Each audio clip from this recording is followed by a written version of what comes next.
All right, call this meeting to order. Please stand for the Pledge of Allegiance. I pledge allegiance to the flag of the United States of America, the republic for which it stands, one nation, under God, indivisible, with liberty and justice for all. All right, Barb, roll call, please. Mayor Steve Feldman. Here. Councilmembers Jerry Tveit. Present. Joe Milbauer. Here. Robert Fowler. Here. Rich Skordo. Here. All right. Let's see, I need a motion tonight to approve tonight's agenda. Do I have a motion? I'll make that motion. Mr. Milbauer makes that motion. Do I have a second? I'll second that motion. Mr. Brown makes a second. All in favor say aye. Aye. Aye. Motion passes. Moving on to the consent agenda. I'll need a motion for that to approve it. I'll make the motion. Mr. Milbauer makes a motion. Do I need have a second rather? Mr. Mayor, I'll second that. Mr. Skordo makes a second. All in favor say aye. Aye. Aye. Motion passes. All right, Barb, anybody need to open to the public? No one signed up before the No one? meeting. Okay, we'll move right on to special business.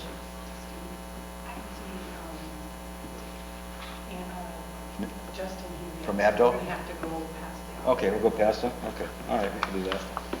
Public hearings none, so I guess we'll move right up to old business. Pete Carpy, administrative fine reduction.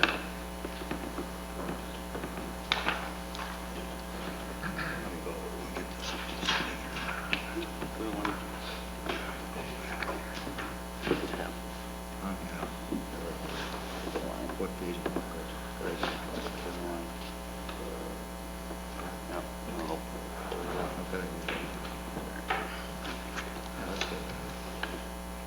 Okay. Name and address, please. Darby from 4069 Roman Boulevard. Yes. Okay. Do you have anything that you want to add on from your last statement here? I don't believe so. Okay. All right, well, I have a lot of questions here, so I'm going to start, okay? You know, from the timeline I have in front of me, it was October 5th of '07, there was a permit for a new addition.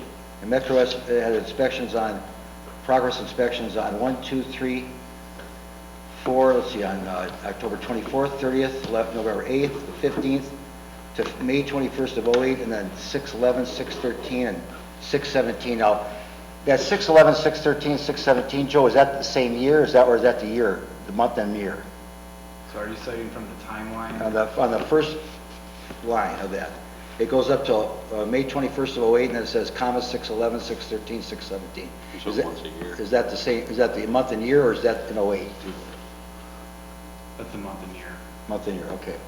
All right, and then I move down here and I see that notice on 12/30 of '08, notice from Metro West that a final inspection was not completed. And 10 days before the permit would officially expire, the owner would be required to obtain a new permit to continue. So you on January 6th of '09, a letter from you to Metro requesting extension on permit until summer 2009, that's correct?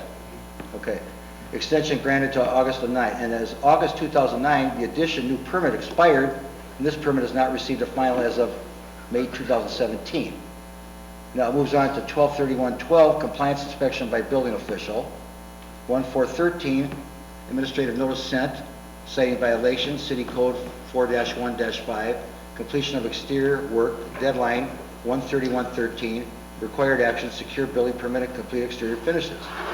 And then we move on to February 4th of 13, compliance inspection, February 6th of 13, administration citation, and on. We have 1, 2, 3, 4, 5, 6, 7, 8, 9, 10, and 13. An assessment payable on 2014 taxes. Then May of 15, compliance inspection. June 9th of 15, compliance inspection. June 9th of 15, again, administrative citation. November 2nd of 15, assessment payable on your taxes. 9/13/16, permit was pulled for exterior lath only. Lath inspection completed by a building official. Note on report to owner to call for a final inspection when done. And then May 12th of 17, complete and final inspection. So all the way from '07, 10 years later, this was in play. So my question to you is, first of all, Tyvek can't be exposed to sunlight that long. That's a fact. Okay? So why you would finish 3 sides and not the other side? And I understand your daughter just graduated this summertime, so is that a reason that you pushed to do it? Two things. I don't know what you're saying about 3 sides of the building. Everything was I was- redone. Everything was redone. Everything As is, far as the tieback, that was all pulled off. New material was all installed. It was inspected. It was inspected in accordance. There was no found to be any defect in the substructure.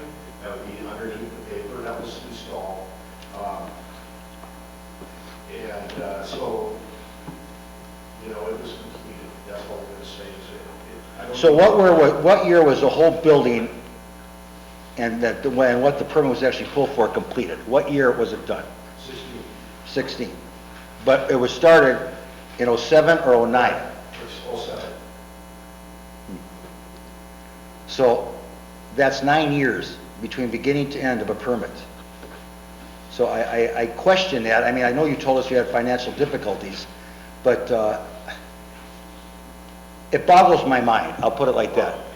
Gentlemen, I think what I had indicated before to you is that this wasn't a want. This wasn't something that I was proud of. This wasn't something that I desired. Go through the recession.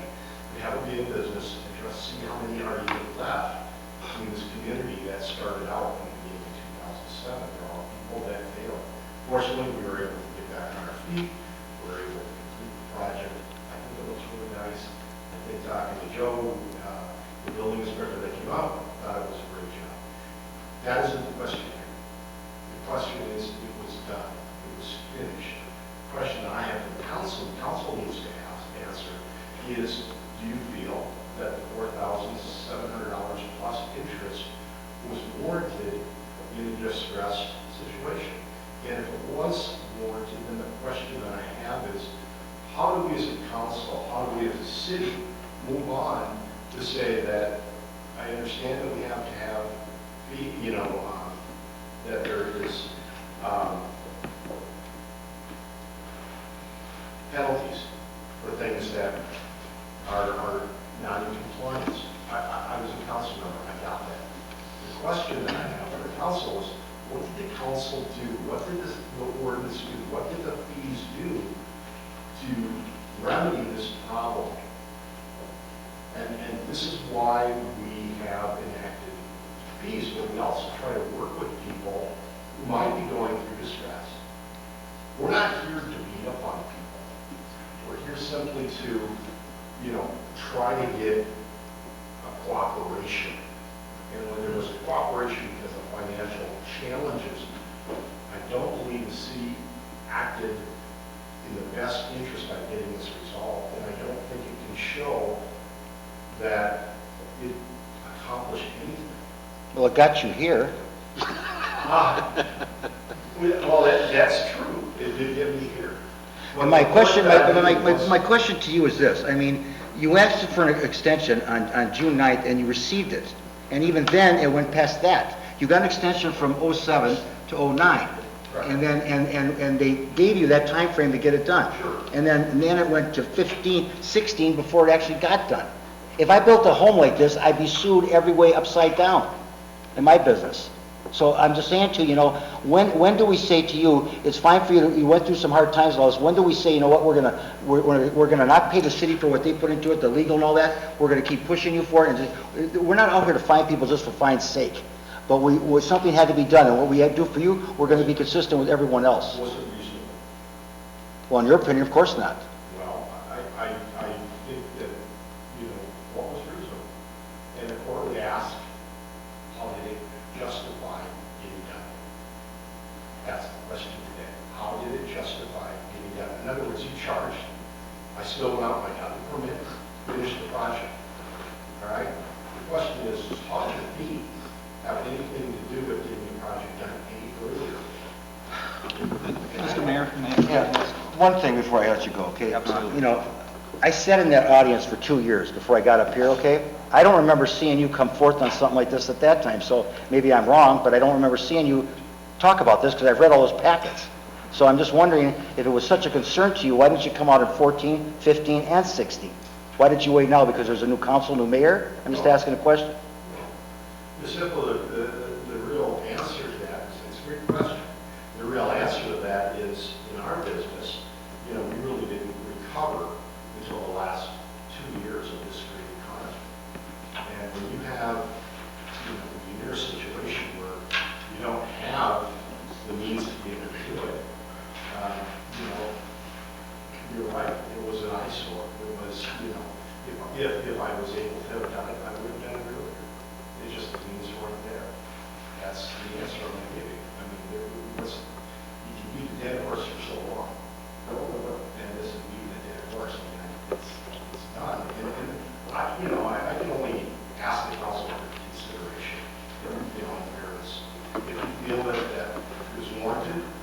then that's the position that we take. I just asked for some leniency that it did get done. But when we set up ordinances, we try to have ordinances that are in place for what? Get something accomplished. This didn't do anything to get this building done any quicker. It would have been one thing if the city comes in and my lawn is 12 inches high, it comes in and cuts it and turns around and charges before the city actually did something. I didn't see anybody from the city come and say, hey, we're going to get your house finished, but we find you and we're going to put a lien on the property because we're concerned about the right the way it looks to the community. So, Well, that is our concern as the council here, you know, one of those concerns about how neighbors regard or react to that too. Sure. And so, But there was nothing that the council did that was really warrant that type of a finding, you know, in place or, you know, run. And now that it's completed, I just asked for consideration. Say, was it $4,600 that the city did work for? And what did it accomplish? And the consideration, would there be a consideration of any type of a, you know, refund on it? And you can say no, you can say partial. You asked me before what I thought would be equitable. and you said 1,000. I said, if you charge me $1,000, that I believe would be equitable.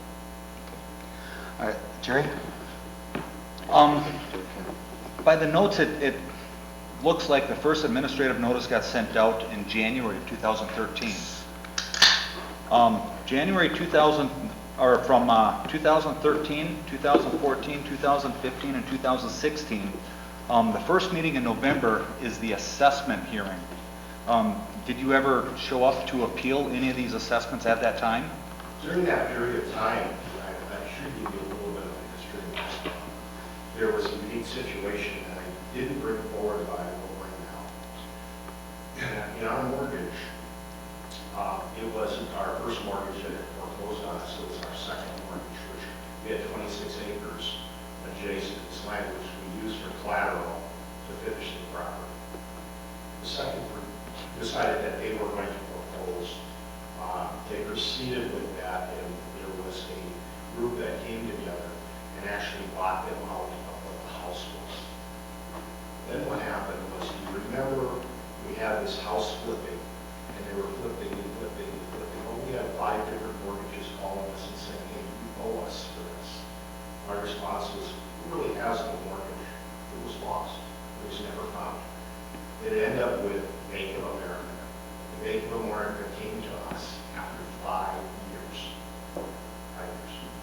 and asked us, would you like to stay in your house?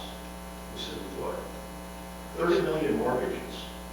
Bank of America easily couldn't have enough people to try to find where all these mortgages are rented. I could have done 2 things. I could have said, you either find the actual title to my house or go away. And they would have had to relinquish the property because they wouldn't have been able to have a documentation to prove that they had ownership. Meanwhile, we have 5 mortgages that are contacting us because they flipped. How do you go about paying 5 mortgages? You do want to see who has actually the right to it. The first mortgage went out of business. The second mortgage went out of business. And they were still vying for what position. So we were in a position with our hands tied behind our back. I'm not knowing who we would actually deal with, which will prolong the problem of us allowing, why would you finish a property if you don't own it? Or, you know, you can't find a mortgage company who doesn't. So it wasn't until they wrote up a new mortgage, which was through the HARP program, that we were actually, and all they did was came up with a new mortgage, and according to the federal government, they started a new mortgage, they gave it to us, we signed the papers, and now we have a mortgage. But if I would have been unethical, if I would have been immoral, I would have said, you know, this is my property, you can't prove that's yours. But we had the honorable thing by signing it so that we would get this. So those years that we're talking about were not done, you know, it was done simply because we didn't know where the property or who we were going to get it at. So you were getting no notifications from Anoka County for appraisals during tax time? No. I mean, we paid, the taxes were being paid. The taxes were being paid. I don't know about you. Under the Fair Debt Collection Act, you could have challenged it. Pardon me? You could have challenged it under the Fair Debt Collection Act to prove that you owed them. I could. And so that's the time frame that, you know, and that we like you guys on and what took place. So the answer to your question is when it come time to appeal these assessments, you didn't come in to appeal them? The assessment that was placed on the property. Yes. That the city had placed on this. Yes. I didn't disagree that there was a fine. Okay. Didn't disagree with the fine. I was, you know, my concern was the amount of it. Did it warrant? Did it succeed on what it was accomplishing, what it was trying to accomplish? I understand that, Mr. Carpy. I've received a couple speeding tickets during my time, and at no time did the police officer ever say, "You're driving a little fast, let me give you a ride to where you need to go so you can get there safely." What they did is they wrote me a ticket and I had to pay a fine. And what that accomplished is for me to slow down. I think what the intent of this administrative citation is to encourage people, and we're not singling you out because I'm sure, there's a lot of people that have gotten administrative citations, is that correct? You know, it's to encourage people to act in a certain way. And really, the only way that the city has to do that is you know, some type of administrative citation. And the administrative citation really needs to have a little bit of teeth, otherwise nobody listens to it. I mean, if that's all we're doing is slapping their wrist, nothing happens, and what we have is problem homeowners that end up taking a whole lot of the city's resources, you know, to fix a problem. And there's a lot of citizens here that actually these resources have to be divided for. You know, so it's... If the council, may I interrupt? If Oh, the council absolutely. feels that the $4,600 that was charged was warranted and seemed reasonable, I have nothing more to say. Well, I'll open up for a little further discussion, if anybody else has something to say before I take a vote on it. I have a few statements and questions. Question for staff, I guess, is I see that we went out several times in 2013, put it in 4 different fines, which finally ended up at 2,000, and then we didn't even look at it until 15. Why was there so many inspections in 13, and then we ignored it until 15? I guess that's curious to me. You know, if you're going to stay on it, you stay on it. And to your argument as far as what it accomplished, I completely understand what you're saying. Like you say, what did it do to help accomplish the project? Obviously, if you don't, you can't get blood from a turnip. I think that, I mean, you know, as a former council member, that the purpose, like Jerry was saying, I'm not a big fan of the fines and all that stuff, but I think that, I mean, you know, the purpose of it is to, it's basically to scare people into finishing it so that they don't get penalized. I don't disagree with, I mean, I don't know what the total cost of actual staff time is. I personally think, I mean, obviously, whatever staff time costs should absolutely be paid back. Other than that, you know, I don't think the people of the city should have to pay for any staff time. Other than that, I understand what you're saying is that as a city, and I talked to Joe earlier about it, kind of my opinion is that we're a nonprofit organization, basically. We're not here to take your money. We're not here to gain that stuff, and we should be working with people, and I totally agree with it. The timeline is baffling, you know, like the mayor said, and I think that it's just really interesting to me, but to me, we'd have to calculate total staff time and absolutely pay that, in my opinion. You know, but like you say, we didn't provide a service necessarily. Did the service that we provided cost the costs that you paid? And I understand that, and it comes down to contract law, and you don't have to pay for something you're not getting. And I agree with that, actually. But I don't know what the total cost is. I think it should be considered, but if we do that, then we also have to take more staff time to calculate the actual cost. I'm willing to pay that.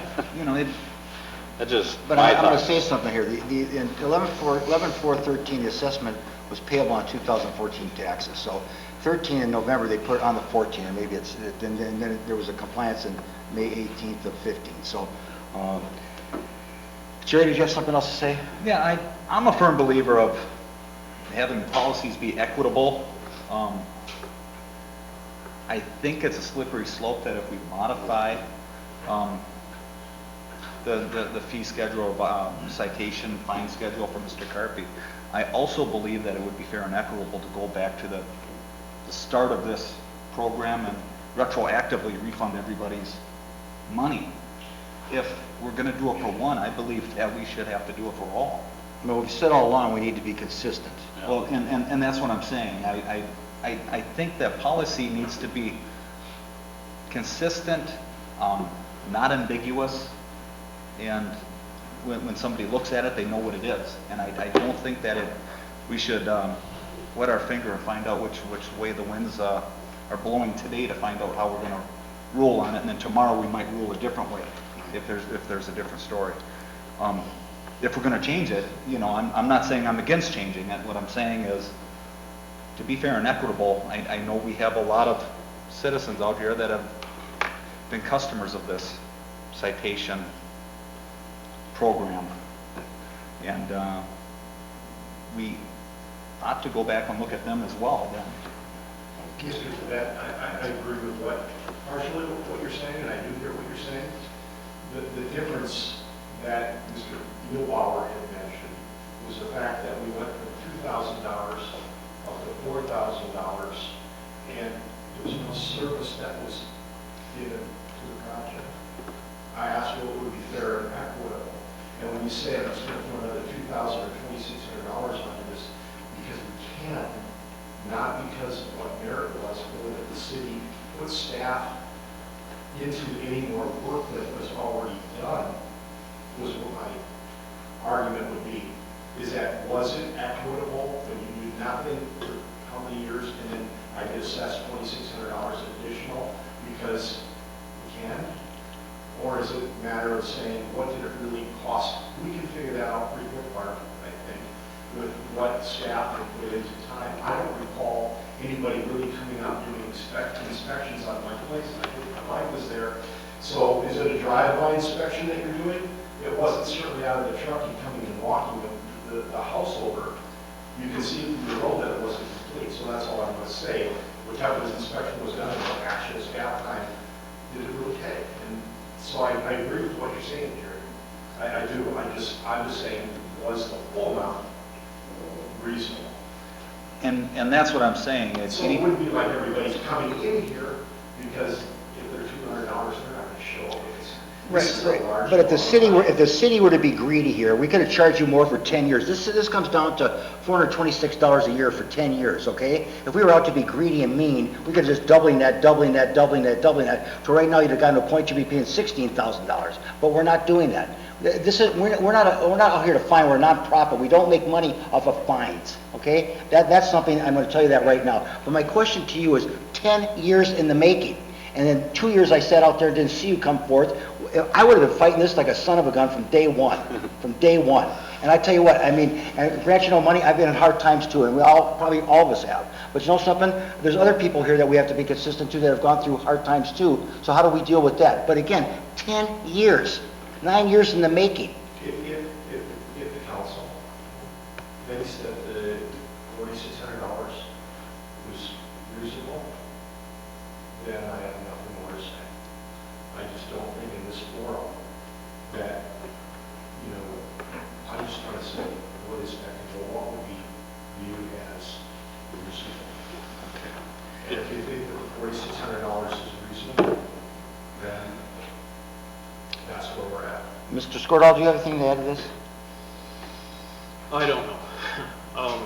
And I think to answer your question, I do remember, I think, Mrs. Carpenter, you were here within the last couple of years. I think I got elected in November of 14, and I do remember Mrs. Carpy came forward with this same request. So they have been in front of this body sometime in the last couple of years. I just can't remember when it was. So you asked that question, but yeah, I do remember that she had came and addressed the council just like Mr. Carpy is. Okay. Do I think $4,600 is equitable? On the face of it, no. But I think our fee schedule is fair. I don't believe, I mean, the purpose of fee schedule when it comes to an offense is not necessarily just to reimburse the staff time to research an issue. There has to be some teeth behind it to motivate somebody to get something done. Otherwise, the fifth offense is going to cost just as much as the first offense. You know, if staff time is $60 to drive by and see that work is still ongoing and a final hasn't been scheduled, then we just sit accumulating these $50 fines. The purpose of that fee schedule is to try to incite progress. And unfortunately, in your situation, it accumulated to $4,600 and some dollars. $262.50. You know, I don't think the right question is it equitable? I think we followed our fee schedule that is established. It's probably the same fee schedule that was in existence when you were a council member, you know, give or take. You know, it gets updated once in a while, but I mean, the scale of probably when you were a council member, a fifth offense was probably on the order of, you know, over $1,000, I'm willing to bet. It wasn't something new.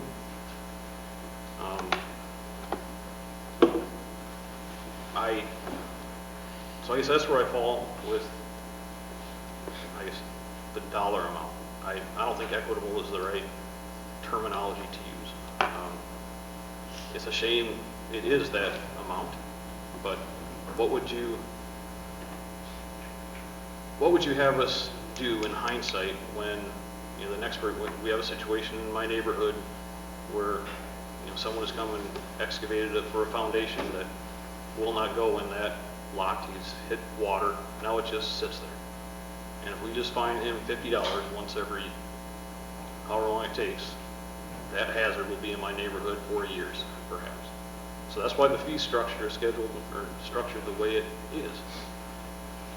We generally have some type of a bond that anybody who does work in the city that is doing, you know, excavating has a bond.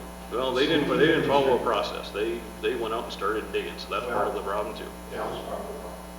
So without, you know, without some kind of penalty structure, sometimes it'll be hard to motivate folks to get something done. And I'm not saying you're in that boat. I'm just saying, you know, going forward, it makes it difficult.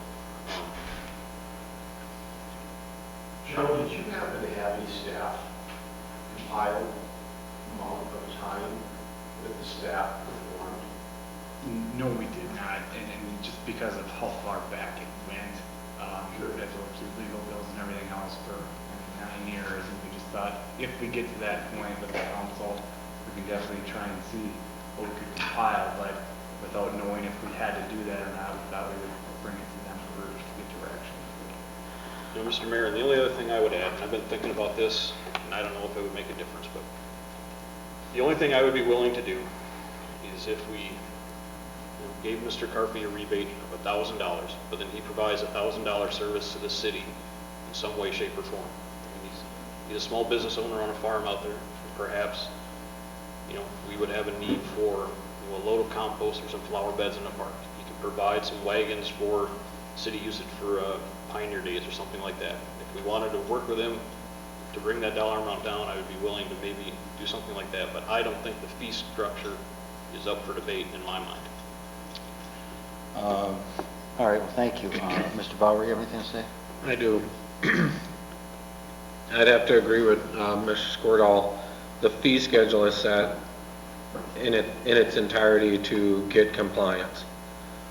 What I struggle with is if today I pull a permit and tomorrow I have a catastrophic something going on, I need to be able to pull out of that permit some kind of way, so that the first $100 fine, you come to the city and say, I can't finish, I have this going on. And being able to either postpone that permit indefinitely, and then you have to pay again to restart that permit for the addition. That's what I see that I struggle with, is once you pull a permit, then the fee schedule starts, and there's really no way to pull out of a permit for people that have a struggle. And that's what I'm struggling with.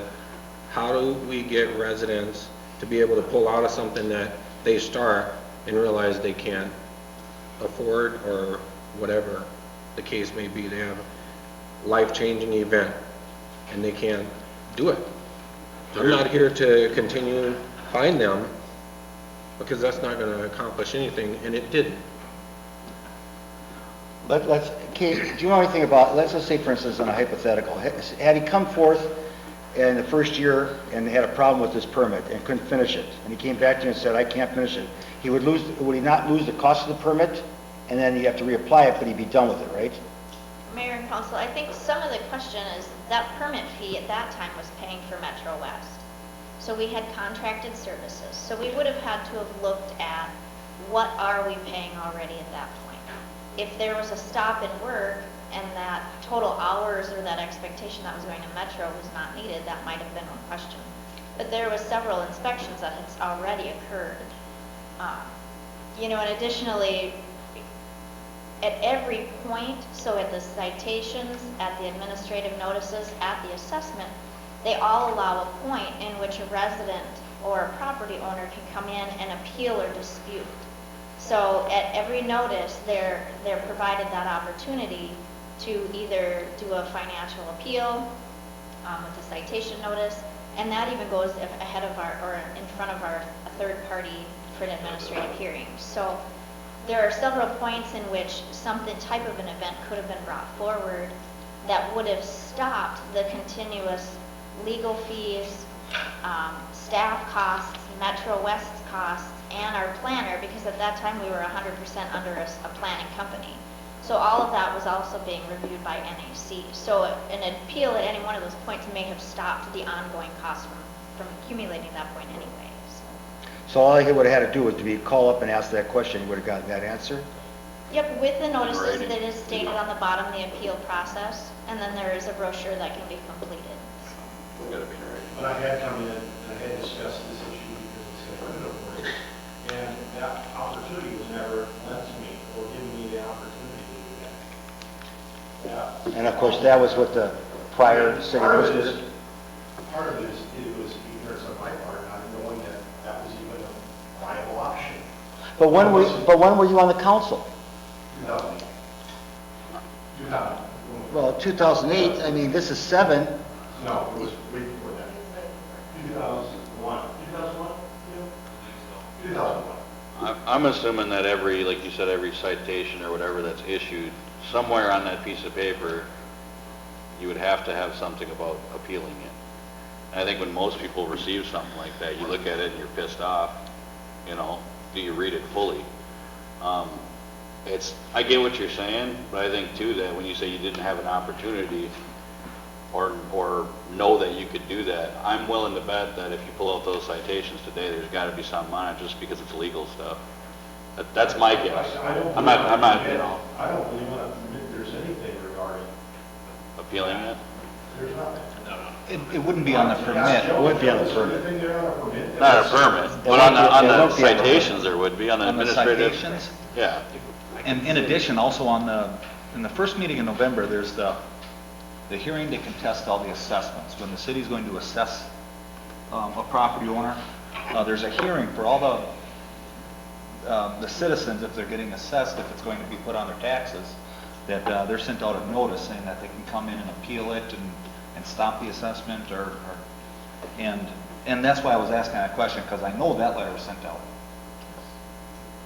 And then if it wasn't, it'd be seen on his taxes then, correct? Oh, yeah, And yeah. he'd still be able to question it the year after, or Yep. so on and so forth.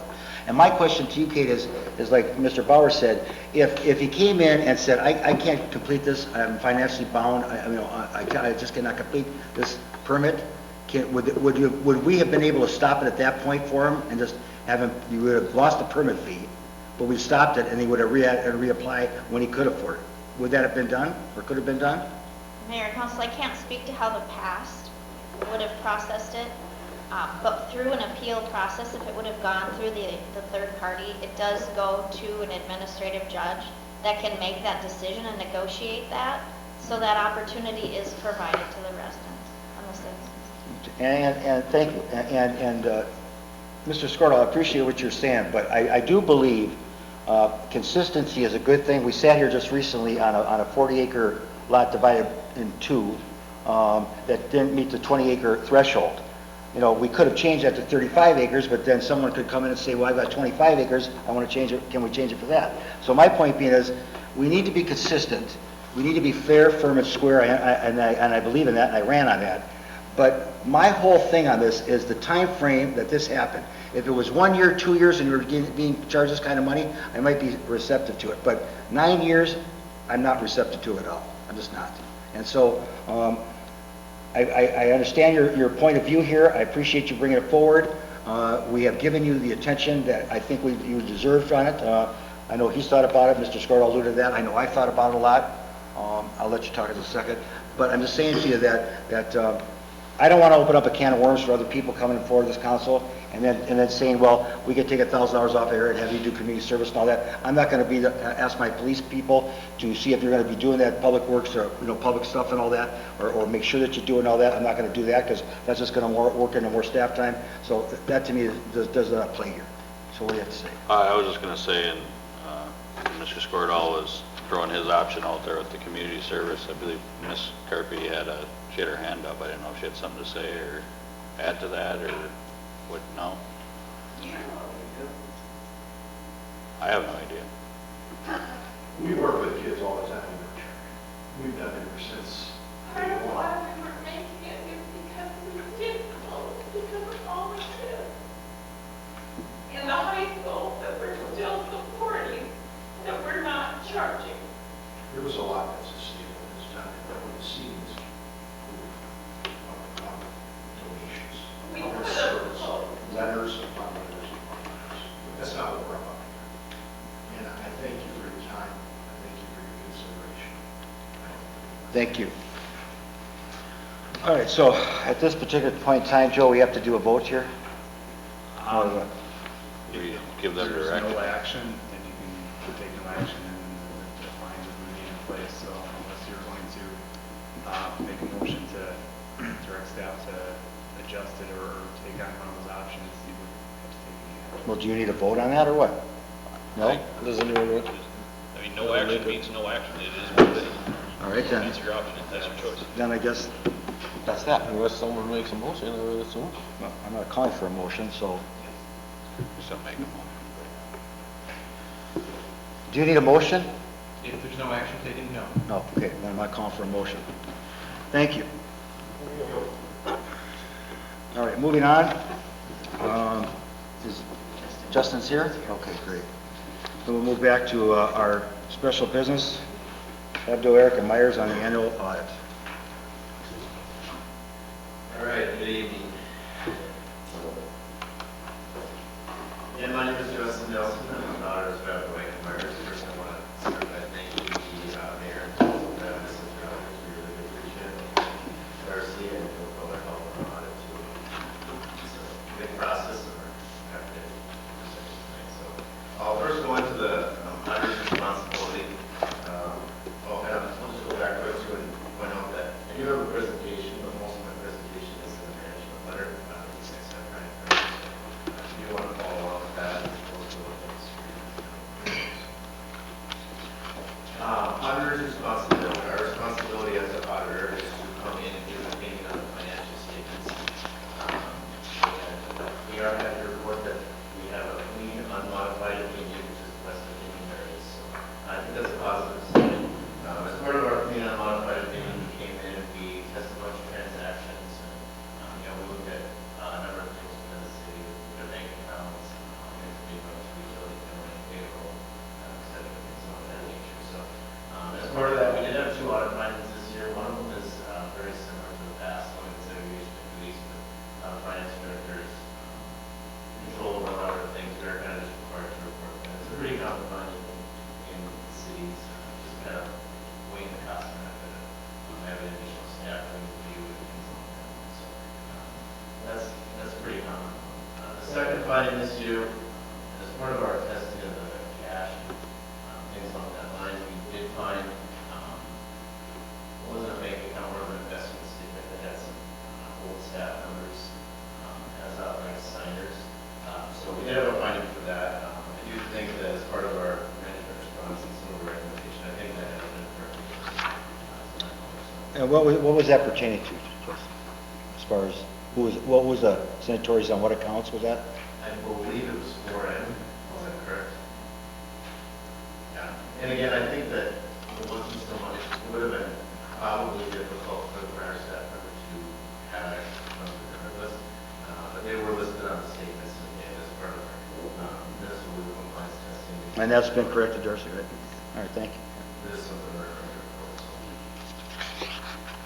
Again, the next quote there is, we did have one municipal legal compliance finding. As part of our audit, we do look at the 7 areas that the Office of the State Auditor provides for our testing, testing for that. So that was the only issue. We do have a split slide in here on the congratulations for receiving the certificate of achievement of excellence in financial reporting for the prior year. I think we expected to use the recipient 16 yet, but we're not going to get some. Thanks for that. Okay, I will move towards page 6 of the management letter, go over the general fund, chief operating fund of the city. Looking at the past, the present of the general fund balance, and as it compares to the overall budget of expenditures and transfers. So, I think the thing to point out here is looking at the fund balance, kind of stayed pretty, kind of going on an upward trend, which I think is a positive sign. Looking at 77% of the following year's budget.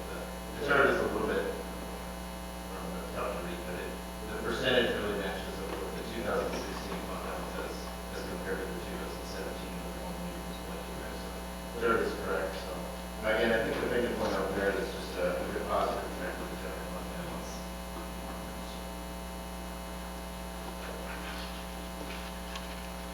The next slide kind of goes over a little bit of budget to actual on some of the numbers and how we got to some of this data in that last slide. But looking at the budget this year, some of the things to point out here are the revenues and expenditures both had kind of a positive variance. Looking at the revenues, I don't think there was one thing that really stood out over the next. I think a lot of things, some of the taxes was probably the biggest one, the price and collection of some of those things. We're looking at some of the things like intergovernmental or grants, interest, just some miscellaneous things, kind of at that $184,000. As far as the expenditures go, $418,000, the big majority of that was split pretty equally through the public safety and the public works department. Again, I tried to look through it and find some specifics to report, but the majority of the public safety was just kind of the police portion of it, spending down. And in the public works, it was really due to the repair maintenance and the last thing I'll point out there is looking at the transfers out. They were budgeted about $360,000 for a debt service payment. I won't spend too much time on this slide. This is the city's special revenue funds. Not a ton of activity here. The one thing I will point out is the city that had created an economic development special revenue fund during this year. What makes up that $99,000, almost $100,000 there is lots of revenues there. So obviously we're compounded with that fund, which is next slide goes over some of the city's debt service funds that are through them. And just taking a look at the current assets or the current cash and investments as compared to the future obligation of the city for debt. There is about, we estimate it's a little over $12 million that are future debt service payments when you include interest. We're looking at that compared to the $1.2 million cash. Obviously, I think that the city is in line with some of the things that they are doing with the debt. Obviously, future tax revenue is going to make up that gap. And looking at it, I don't see any issues there. Just something to point out. And we look at how much debt is available out there. The only other point there is we do have a bullet that, as of today, probably has been completed, but there was a bond in 2013 that was responded that has now been financed and it's there's some other statements. The next slide is the city's capital project funds. Let's see, the first one I'll point out is there are some funds that are in deficit. I always like to recommend there's some plans in place, and I think that looking at all those funds, future assistance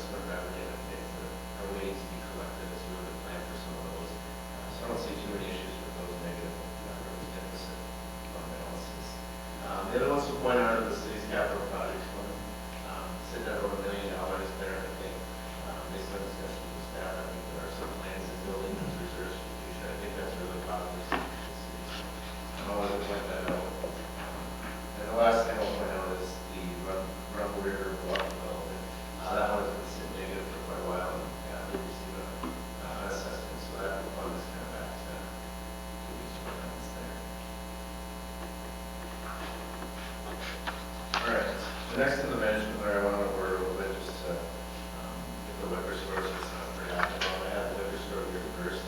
Looking at the liquor store, pretty consistent year to year. When you look at those color lines, the big blue line is the sales, so pretty consistent year to year. And when you look at that other blue line, I believe that's the cash, which again kind of follows that same thing. Looking at the bottom there, I just pointed out some of the gross profit percentages. Again, fairly consistent. This year, 25.5% is the gross profit. Looking at the state average for the prior year data, really, really close to that. So I think overall, looking at that cash balance, also the last thing I'll point out is it's 10% steady uptick there, so slowly increasing every last 2 years. So I think that's obvious. Okay, the water fund. I did point out, so this is a chart of the operating costs and operating receipts as well as the debt payments in the last 4 years of the water fund. I think what this chart really points out here is when you look at the water fund, we're looking at those bars, we would hope to expect that those blue lines kind of equal up with those gray and green lines. And if you look at that over the past 4 years, there has been a little bit of a deficiency with how that's going. And I think that kind of is reflected when you look at the city's, the water fund's cash balance. This chart has two components of it. One is a little bit tricky because the water fund does have an interfund loan, which other funds that is going to be paid back in the future. So if you look at the 13 to 15, kind of a slow decline in cash balance, where some of that interfund loan got paid back, so that kind of accounts for a little bit of difference in the future. But going back to this fund, I think it's always important to just watch out for those rates and keep a plan in place. And I think that looking at this, trying to get those blue bars, where if you look at 2016, get a little closer, I think that's awesome. Next would be the sewer fund. Looking at the sewer fund, you kind of see a similar scenario. If you look at actually 2016, that blue bar did actually get to those green and gray bars, which I think is a really positive sign there. And looking at the sewers cash fund, the sewers, that should say cash balance, that's a mistake there. But in looking at this, I think it's kind of misleading. The sewer fund has done some construction and received some grant money and other things for the construction of the facility. And if we look at 2015, that was the big outlet, that was when it came. And looking at 16, there's about $5 million there. But when you look at the actual, what is used to be spent, or the unspent amount, you're looking at about $2 million. There's $3.4 million of that is earmarked for the future construction, right? Actually, try all that spent already in 2017. So if you were to look at that cash balance today, I think it would be questionable. I just didn't want to forget about the storm fund, the last enterprise fund. I just have a quick chart here in the fund. Saving that about $117,000. There is a red line, just kind of similar to these past charts where we look at the minimum target, where minimum target would be meeting any debt service payment in the following year, and 17% of basically 2 months worth of operational costs. So looking at the storm cash balance, that's where that happens. Not a lot of debt and not a ton of operations in the prior years. So not a ton of that. I think my last slide here is looking at some of the ratios where the city compares to other cities of the same size, between 2,500 and 10,000. I think the ones that stick out a little bit to me in looking at it would be some of the debt numbers, looking at the debt per capita, where if you look at some of the peer group data, looking at 2015 for the debt per capita amount of 5,300 at the city level compared to 2,500 in comparison. So something to just watch out for and keep in mind. The other thing I wanted to point out too is looking at the current and capital expenditures per capita. I think the city is pretty in line and even lower than some other cities in the peer group. So those are just two of the ratios I kind of wanted to point out. Right up there. With that, that's my last slide. We'll be happy to take some questions. Let's see. This one.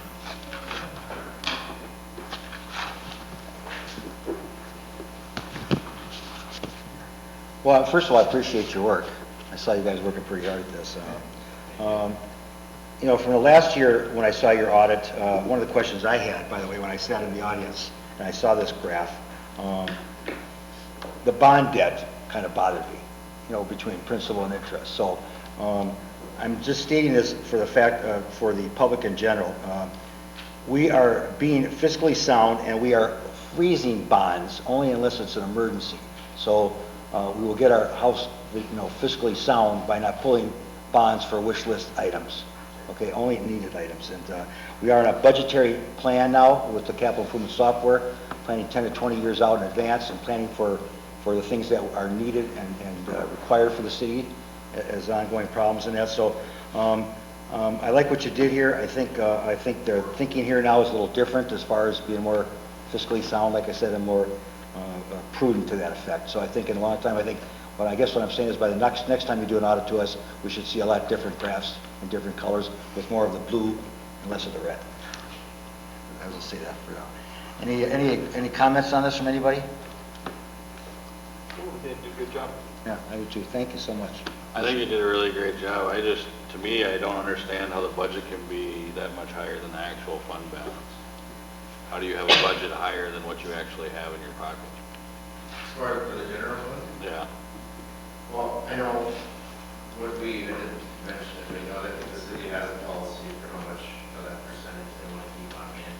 And I think the industry average, or kind of what we recommend is about 50%. That's, I think we talked about that, right?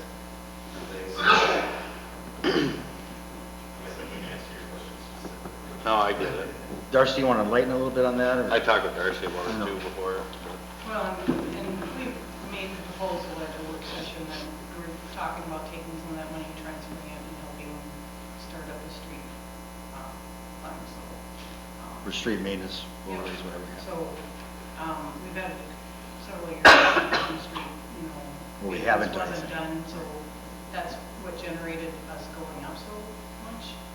So it very much is reasonable to transfer that over to the street maintenance fund.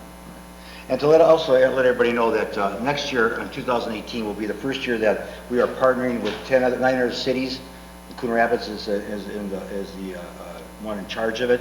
We will be partnering with 10 cities total for seal coating roadways to drive the cost down. That was something Mr. Neubauer and myself got in contact with a couple new elected officers at the League of Minnesota Cities conference this year and put us on that list, so that will happen in 2018. But roads, by the way, are a continuous problem in the city. Once you fix one, you'll be back to fix that down the road. So we are preparing, our strategy now is to prepare our plans ahead of time. So anything else anybody has to say? Thank you very much, appreciate it. Thank you. Okay, let's see. Now that one, we're on new business now. Ordinance 229, second series, text amendments to certain sections, first reading.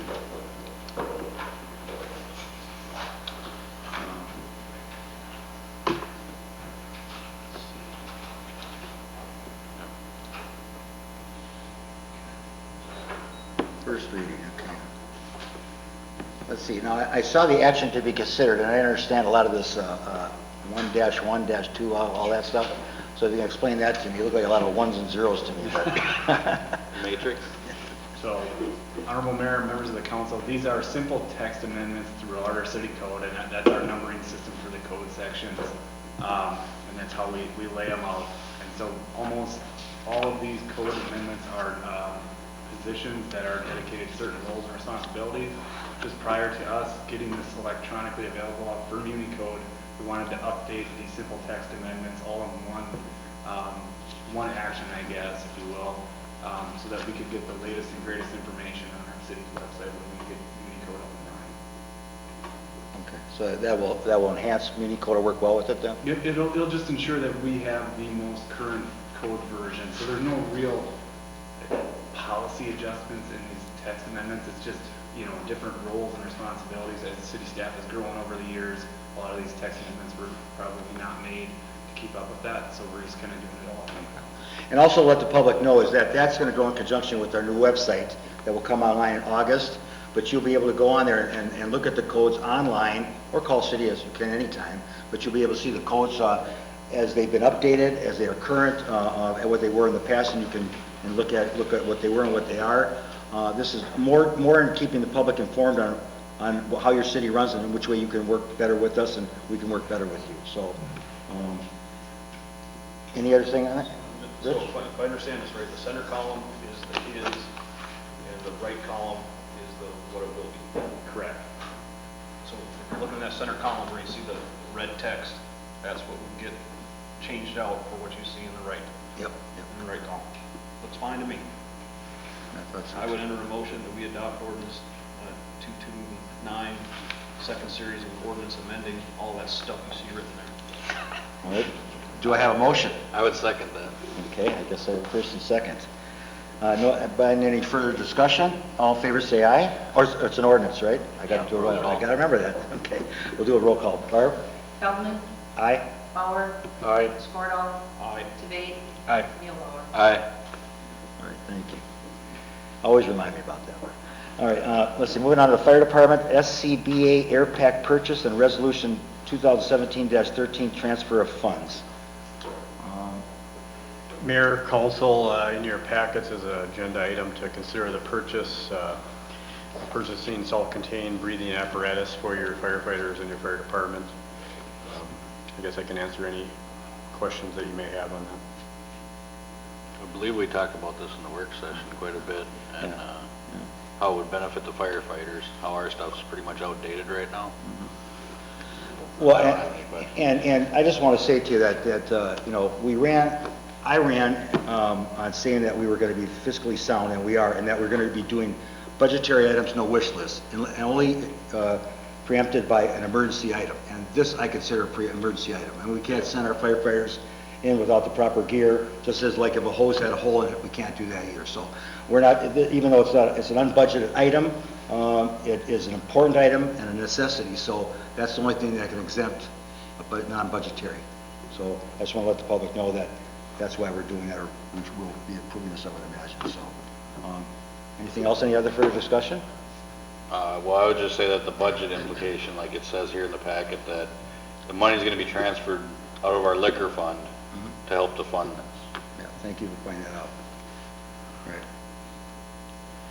All right, made a motion?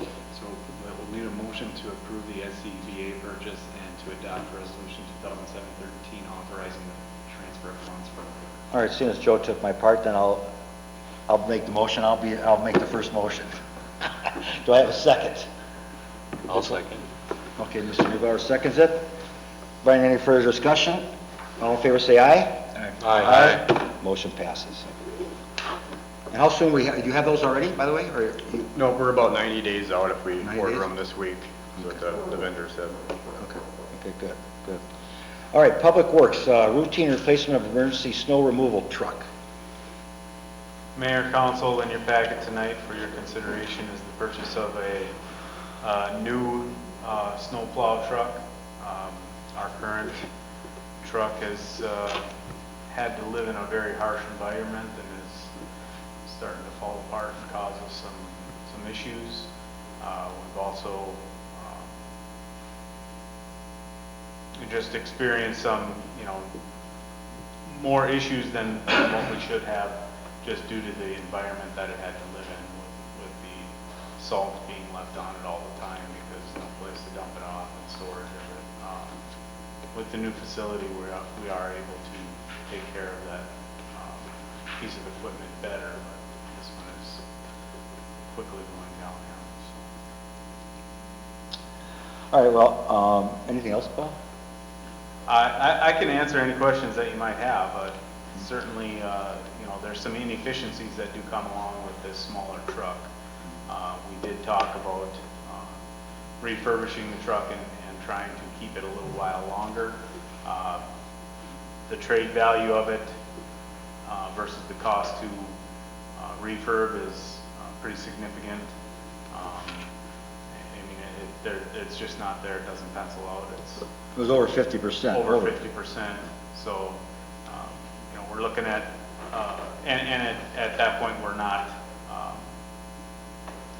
getting an efficient tool for us to use anyway, so. Right, and with my discussion with you, I want to point out to the public that the truck that we have was purchased before Paul became Public Works Director, but it was also purchased from a warmer climate. So it's one thing if you take a truck that's made and built for Minnesota climate down to a warmer climate, well, that will virtually last pretty much forever.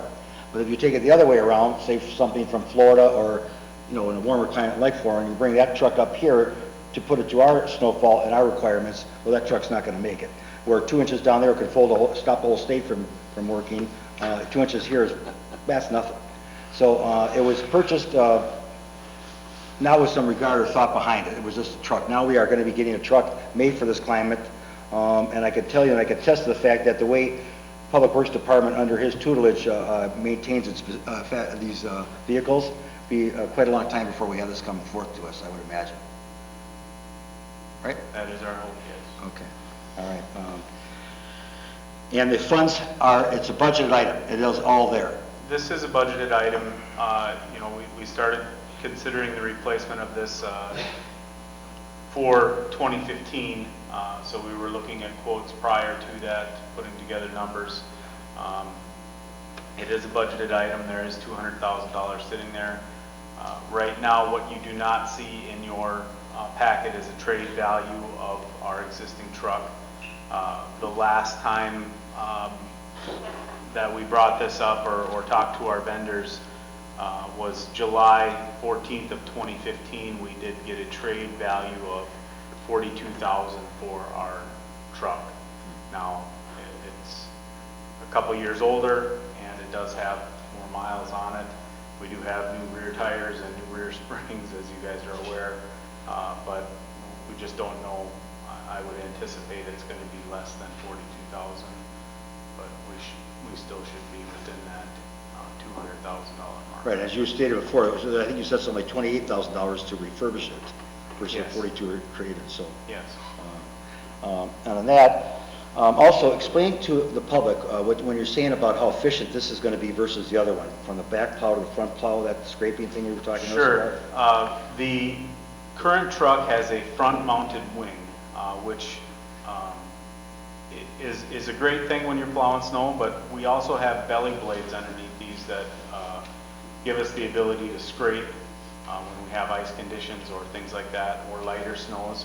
But when we scrape with the belly blade, we have to do a second pass because our wings don't catch what comes off the belly blade. Now, the new design of this new truck has a rear-mounted wing, which will catch whatever comes off that belly blade. Therefore, we have one pass instead of two when we're doing those operations. And it can carry a bigger load of salt too, right? It can carry a bigger load of salt. This is the existing truck is a much smaller truck. Our drivers would have a tendency to leave their salt load on prior to putting any salt down, so they could get through their whole route. Because of plowing weight on it? with the weight on, so they wouldn't get stuck. Now we can salt and plow at the same time, hopefully with this newer, bigger truck that's heavier. So we're now getting a truck that's made for our weather. Now, how long have we had this other truck, by the way? Just I'm curious. I believe it was purchased in 2005. So for 10 years or 12 years now, you've made this work for us. Yes. But now we'll be able to do it a little more efficient, less wear and tear, Yes. and less hours for the drivers and stuff. Yes. Sounds like a win-win to me. And that it's a budgeted item is the main thing to me. So, any further discussion by anybody? I had a question. Okay, Mr. Wells? So the value of the truck that I see, less the trade-in value, right? 'Cause I know you had mentioned staying well below the allotted 200,000, and from what I'm seeing, it's well below that already. So then the trade-in value would push that even further down? Well, Nope, you gotta no, add the two numbers. the two numbers, because the plows and the blades and all that. Oh, gotcha. And then it comes together. But with the trade-in, we should be very close to 200, if not 200. Right. With the trade, we should be, you know, I'm hoping it's likely going to be less than our 2015 quote of 42,000, but I'm still hoping that, you know, we'll be close to that 200. Well, I think the new tires and that will help that out. Right. So it won't be dead. So if you add the two numbers there together, because we have to go with two different vendors, one provides the cabin chassis, one provides the actual snowplow equipment and box. Okay. Those numbers added together is 235,980. Now, I'm hopeful that the trade will come in right around 35,000, and we'll be at that budgeted $200,000 mark. And now we won't even get it till next year, I understand. The year Right. after? The vendor has told us that it's likely a year out before we would see this vehicle. Answer your question? Any further discussion? All right, do I have a motion to routine replacement of emergency snow removal truck? Mr. Mayor, I'll make that motion. Mr. Lee makes a motion. Do I have a second? I'll second. Mr. Mule makes a second. Bounding any further discussion? All in favor say aye. Aye. Aye. Motion passes. Okay. All right, moving on to Riverbank Lane work session. Okay, let's see, I want to get to this here, so let me put this up here.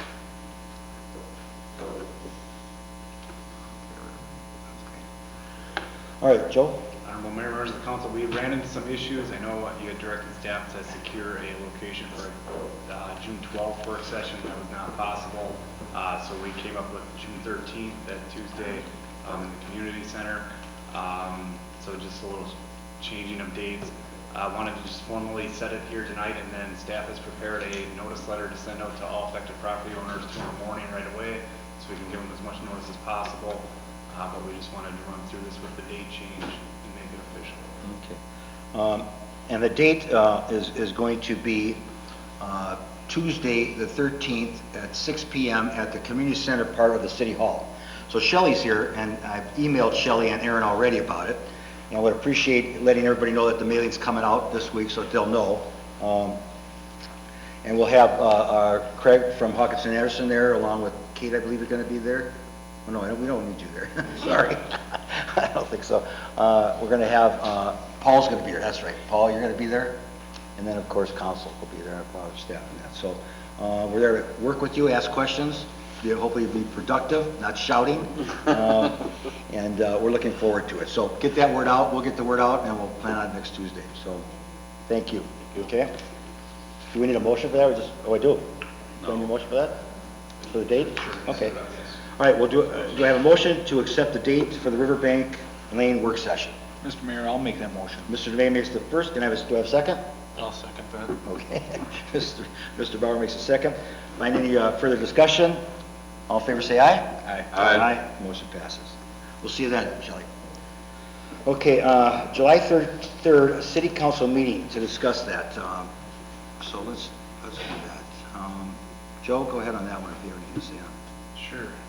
Mayor and council, we had talked earlier in the year about potentially canceling the July 3rd meeting, but we'd wait till we got closer to the date to really make a decision. At this time, we don't have a planning commission meeting in June. We're unaware of any business that would need to be processed on July 3rd. We're unsure what the agenda looks like, but we don't see any time-sensitive matters, and we don't know all our council members, I guess, plans for that particular date, so we wanted to have a proposal in front of you to potentially cancel the July 3rd city council meeting. I'll start. Yeah, go for I'll be out of town on July 3rd. it. Okay. Well, I could tell you that because we only have, what's a couple of three-day holidays during the summertime. That's summertime. This is a big holiday for people taking vacations and all that. And we have a light load. I can't see any reason not to say no to it and put on the next meeting myself. Jerry, do you have anything to say to that? No, I'm in favor of canceling it. I don't think it's going to be too productive anyway. Us being a short council, I don't think anybody's going to be here July 3rd to even talk to us, to be honest with you. Mr. Scordahl? I would agree. I don't think I would expect staff to stay in town just to support a late council meeting agenda on that day. I agree. So you've already said yours, Joe. Well, I'll be around, but I would hate to hold staff back from enjoying the weekend, so. All right, so, motion, I need that for that one? Okay. Do I have a motion to, cancel? To adopt a resolution canceling. Yeah, resolution to cancel the July 3rd city council meeting. I'll make that motion. Mr. Barrow makes that motion, and I will make the second. By any other discussion on it, all in favor say aye. Aye. Aye, motion passes. All right, open meeting to the public. Anybody for the second one, Barb? No one signed up for this. Oh, okay, all right. Let's see, we'll move on to Community Development Monthly Report. Mayor and council, attached in your packet is the building report for the end of May. It does show that there are 31 new construction where that misses about 10 that are in progress or in process. So right now we are sitting at about 40, 41 single-family homes for the year. Which is more than we had last year total, right? Correct. Wow. Yep, we've That is- exceeded last year's numbers. The zoning permits are down due to some of the changes that we made last fall with the building official. Administrative complaints are definitely starting and in motion. We do have 3 citations out. We'll see how those progress. And then I've outlined a few of the economic development highlights that really identify what we're doing to get the city out there, to get it marketed, and to get it showcased in regards to a place to develop, increase our single-family lots, and look at commercial. If you have any questions, I'd be happy to answer. Any questions? No, I think you're doing a great job with it. Thank you so much. I didn't mean to shock you about coming to the other meeting, by the way. Mr. Mayor, the only question I have is there any change in the hole in my neighborhood? I think we've got silk fence around, we've got whatchamacallit, the orange fence around. Yeah, snow fence? Yeah, we're just still in the process of trying to get this person to Well, cooperate. does Dave know anything about that one? Oh, no, Mayor and Council, Okay, all right. he did submit an excavation grading permit. It was approved by engineering and by planning. However, right now, we're waiting for an escrow deposit in regards to the road damage that was done, and we're also waiting for a letter of right of entry. Once he submits those 2 items, we will sign off on the permit and let him move forward. He has expressed that he has building permits that are waiting for that, so once those escrows and the right of entry are in, we can keep this moving forward. But that's where we're holding up right now. So. Okay, thanks. And this fence, by the way, that we were talking about, it is up and substantial enough to stop kids from falling in, or, I'm not saying they can't push it Can't down, stop but kids, he is maintaining it, in other words? Mayor, That's a strong word. Yeah. It's around that area. It's up. It's So, up. So should we have an inspection to make sure he does it, or notify him that we expect that fence to be maintained until this escrow and that hole's filled back up? It's his responsibility. Mayor and Council, yep. What he's identified is that once he gets the excavation permit, he will take care of not only correcting the drainage and utility easement, get the hole filled in, and then he wants to submit those building permits. So he wants to move forward on those. However, he's got to come in with those 2 pieces, one being that escrow to repair the road damage he's already caused. Right, but my only concern is like what Rich just said right now, is that if it takes another week, 2, or a month to get that fence, if it's down, is there and looking at it, but it's not serving a purpose. So maybe we should make a call to him and just tell him that it's your responsibility to maintain that fence. You know, I don't want the police wasting their time going over to do that, or any of the council or staff to do that. It is his responsibility. Yep. Okay? I can do that. Okay, thank you. Thank you. Any other questions on that, anybody? Okay, all right. Well, now we move on to the council member reports, and this time I said I was going to start with Mr. Skorda. So I better have something today, huh? Okay, I guess I think I've got 3 things. First, I think your message about signaling for the roundabouts is taking hold. On the way down here, I followed our fire chief, and he signaled his turn. He was an overachiever, though. He signaled to get into the roundabout, which he didn't have to do. So your message is getting All through, right. even to city staff. Let's see. I know it's a week late. Maybe you all will have a memory here a year from now, but this Memorial Day, I spent a few hours down at Fort Snelling National Cemetery. That's where my dad is interned. And it is quite an experience. If you've never visited a national cemetery, I kind of start this little running joke on Facebook when I go someplace and I post, hey, this is someplace every American ought to go, whether it's Pearl Harbor or some other place like that. But a national cemetery is a place you all need to visit sometime and go appreciate the people that are there. And it's not all, you could be a veteran and get buried in a national cemetery. It's not all people that are killed in action, but you you really get an appreciation for, like the section where my dad is pretty current and near there, our markers for the last 5 years. There are a lot of World War II and Korean War and Vietnam War vets that are leaving us. So if you can remember, sometime, it doesn't have to be Memorial Day, but it is a nice time to go. Just take a walk around.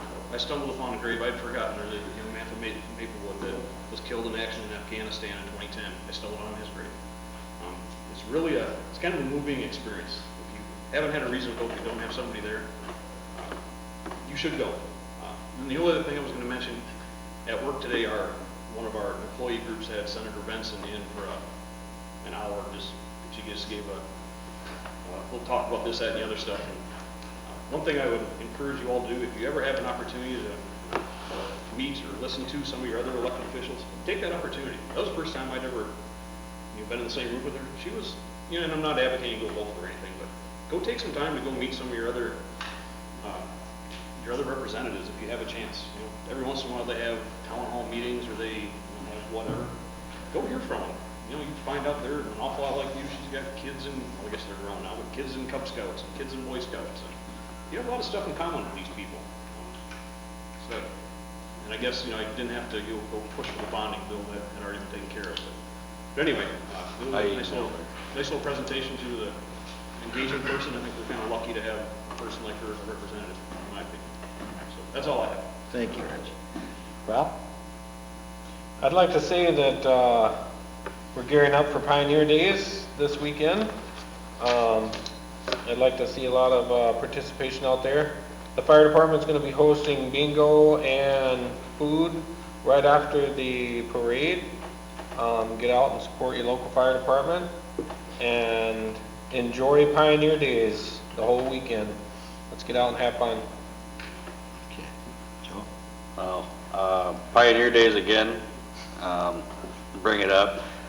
To volunteer, there is a website that you can go to. It's one word, so please bear with me. It's volunteersignup.org/TBEB3.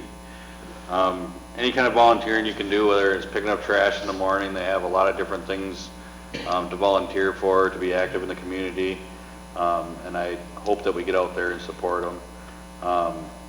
The more community action and interaction we can have is good. Also, a resident this evening mentioned when we're going to have our first town hall meeting, because we did talk about that a little bit. And I think that's something that we should consider doing to bring people in for the future here. It's something that I kind of lost track of, and I'm glad that they brought it up. So I guess that's all for now. Okay. Jerry? Again, I'd like to talk about Pioneer Days. Pioneer Days this weekend, June 9th through the 11th. There's going to be a lot of great things going on there. The St. Francis Ambassadors Club is having their coronation on June 10th at 3 o'clock in the St. Francis Elementary School. And I believe the mayor is going to be handing out certificates to these young ladies. And I would encourage everybody to go. The St. Francis Ambassadors Club is such a great organization. It's 501c3. If anybody wants to make a donation to them, it's tax deductible. But what it does, it allows these young ladies to go out and they kind of refine their socializing skill, really gets them out of their shell, and oh my gosh, I don't know how they keep up with the schedule, because they're at parades every single weekend, and God bless their parents, because their parents are drug along too, and I know that I wouldn't want to be sitting in parades every weekend, but they do a fantastic job. They're really dedicated to representing St. Francis in a positive light. So, everybody get out to Pioneer Days. If you're around the elementary school, go in and see who's going to get coordinated to be the next ambassadors for next year. Last Friday, I had the privilege of watching my daughter graduate. I want to say congratulations to the class of 2017. I want to say that the police officers that were guiding traffic around the roundabouts did a great job.